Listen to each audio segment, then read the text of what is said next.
ስርዓት ብልጽግና ኣብ ግንባር ሸረሪና ውግእ ከፊቱሎ ኣብ ህልው ኩነታት ተመልኪቱ ካብ መንግስቲ ትግራይ ዝተዋሃበ መግለጺ ኣመኻሪ ብልጽግና ኣቶ ጌታቸው ረዳን መራሕቲ ሰራዊት ትግራይ ዝሕለፈው መልእኽቲ ናባኹም ክነብል ኢና ናይ አብይ አሕመድ ልኡኻት ዝኾኑ ተጋሩ ዝልጥፉ ሓበሬታ መበገሲኦም ካብ ብሄራዊ መረጃን ድሕነትን ከም ዝኾነ ይግለጽ ኣሎ ብወገን ኤርትራ ዘሎ ምዕባለ እንታይ ከም ዝመስል ናባኹም ክነብል ኢና ሰላም ኣብ ኩሉ ኩርናዕት ዓለም እትርከቡ ተኸታተልቲ መደብና ዜናታት ዝዕለት በርእስተ ዜና ፈሊምና ናብ ዝርዝሮም ክነስግረኩም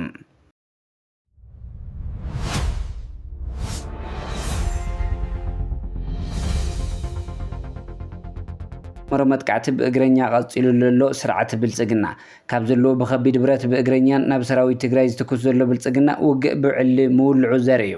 ድምጽ ከቢድ ብረት ብልጽግና ካብ ሸረሪና 50 ኪሎ ሜትሮ ርሕቀት ዝርከብ ማዕቆብ ተጋሩውን ይስማዕ ኣሎ እንንወሕ ዝበለ እዋን ጸንሐ ወጥረ ምትፍናንን ኣብ መንጎ ሓይልታት ትግራይን ስርዓት ብልጽግናን ናብ ኩናት ማዕዊል ከም ዘሎ ዝተፈላለዩ ምንጭታት ይገልጹ ኣለዉ ብኽልቲኡ ወገን ከቢድ ኩናት ይካየድ ከም ዘሎ እቶም ምንጭታት ወሲኾም ይረዱ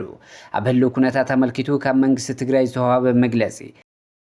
ጀኖሳይዳዊ ውልቀ መላኽን ስርዓት ብልጽግና ህዝቢ ትግራይ ንምጽናት ከካይዶ ጸንሐ ኩሉ መዳይ ክባን ዕጽዋን ብረን ተላእኽቲ ዕጡቓትን ክበጽሑ ጸንሐ መጥቃዕቲ ናብ ዝለዓለ ብራኸብ ሙሳድ ሎሚ 25 ሓምለ 2018 ገዝ ካብ ወጋሕታ ጀሚሩ ኣብ ዞባ ምዕራብ ትግራይ ብኣንፈት ሸረሪና ቀልዑ ውግእ ከም ዝጀመረ ገሊጹ ኣሎ እዚ ስርዓት ናብ ስልጣን ካብ ዝመጽእ ጀሚሩ ኣብ ልዕሊ ህዝቢ ትግራይ ጀኖሳይድ ኣውጁ ኩሎም ዓይነት ዓለም ለኻዊ ገበናት ዝፈጸመን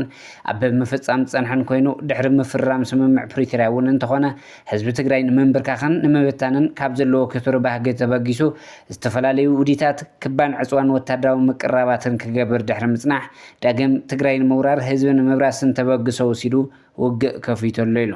ስለዝኾነ ኣብ ውሽጥን ወጻነት ትነብር ህዝብ ትግራይ ኩልኹም ሓይልታት ጸጥታ ትግራይ ብሄራውያን ሓይልታት ተቓለስትን ትግራይ ሲቪል ማሕበራትን ትካላት ሃይማኖት ትግራይን ካልኦት ዝምልከተኩም ኣካላትን ብሄራዊ ህልውናና ንምርግጋጽ ኣብ ዝካየድ ፍትሓዊ ቃልሲ ዘበት ንብሄራዊ ብርሰት ኢልኩም ለምውን ከም ትማሊ መስተንክራዊ ታሪኽ ንምስራሕ ክትዳለው እናጸዋዕና እቲ ተጀሚሩ ዘሎ ዳግም ወራር ጽንተት ዝምልከቶም ምዕባለታት በብዋኑ ብዝምልከቶም ኣካላት ዘድሊ መብርህን መግለጽን ዝወሃብ ምዃኑ ነፍልጥ ኢሉ ኣሎ በዛ አጋጣሚ ህዝብና ግቡእ ጥንቃቄ ንገብር ነተሓሳስብ ማሕበረሰብ ዓለም ጀኖሳይዳዊ ውልቀ መላኽ ስርዓት ብልጽግና ኣብ ዝዘዋኡ ልዕዎ ዘሎ ኩናት ክስዕብ ዝኽእል መዘዝ ግንዛበ ክወስድ ይግባእ ብሄራዊ ክልላዊ መንግስቲ ትግራይ 25 ሓምለ 2018 ገዝ መቐለም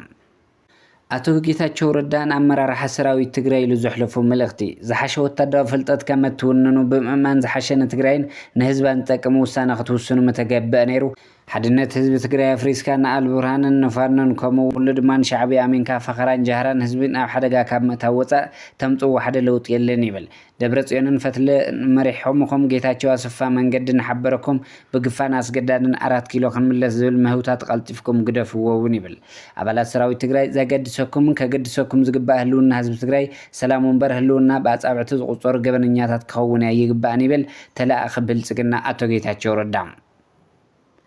ናይ አብይ ተጋሩ ዝልጥፉ ሓበሬታ መበገሲኦም ካብ ብሄራዊ መረጃን ድሕነትን ከም ዝኾነ ይሕበር ደስዬ ኣሸናፊ ከምኡውን ጣዕሚ ዓረዶም ዝተባሃሉ ካልኦት ኣብ ኣዲስ ኣበባ ዘለው ተጋሩን ጽሕፍዎ ጽሑፋት ካብ ናይ ኢትዮጵያ ብሄራዊ መረጃን ድሕነትን ተዳልዮም እዮም ዝወፁ ዘለው እዚ 100% ዘረጋግጽ ናይ ሓበሬታ እዩ እቶም ዝወፁ ጽሑፋት ሓበሬታታትን ስነልቦና ህዝብና ህዝቢ ትግራይን ሰራዊት ትግራይ ንምስባርን ነቲ ተቃላሳይ ሓይሊ ንምድንጋርን በቲ ትካልና ተጻሕፉ ዝወሃቡ ምዃኖም ኩሉ ትግራዋይ ክፈልጦም ይግባእ ተባሂሉ ኣሎ ኣባል ብሄራዊ መረጃን ድሕነትን ዝኾነ ደስዬ ኣሸናፊ ምስራሕ ካብ ዝጅምር 1 ዓመትን 2 ወርሕን ገይሩ ከም ዘሎ ጭቡጥ መረጋገጽ ተረኺበሎ ብደስዬ ኣሸናፊ ኮነ ብጣዕሚ ዓረዶምን ካልኦት ሚድያታት ኣክቲቪስታትን ኣብ ማሕበራዊ ሚድያ ዝወፁ ሓበሬታታት ናይ ሓደ ኣክቲቪስት ዘይኮኑ ናይ ብሄራዊ መረጃን ድሕነትን ዝተባሃለ ትካል ምዃኖም ተረዲእኹም በትኹረት ክትከታተልዎን ክትቃለስዎን ጻውዒትና ነቕርብ ተባሂሎም መልእኽቲ ካብ ኤርትራ መሳርዕና ክበታተን ሓዊ ክምልስ ዝፍትን ኣባኣት ደየሕደጎ ቀልጽም ኩልና ተድሃኮ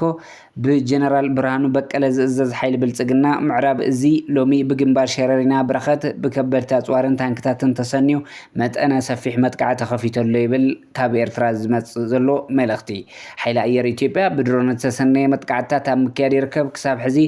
البزي بلو سراوي تعليقو مروخات قسلات رحرحو أبتن تنيركب مروخات بلتقنا أب تقراي تلفزيون دمت ويانا كقربيهم ليتنانت الجنرال تارك أنزركوهم طرطنياتات الجنرالات أب مأززن أوطا بمخان الجنرال برهانو بقلب بمخري اند حقزو أب تكوينات يساتفو كم زلو يقلز بل نخص حجنا دحريت مهدام طرح أقوارصو بلوهم زبل ملختي إرتراويانيهم باركس كبرات تخطاتلت مدبنا زيناتات زعلت أبز كان بيتنا سسناين عخوم سلام نعاخت قراي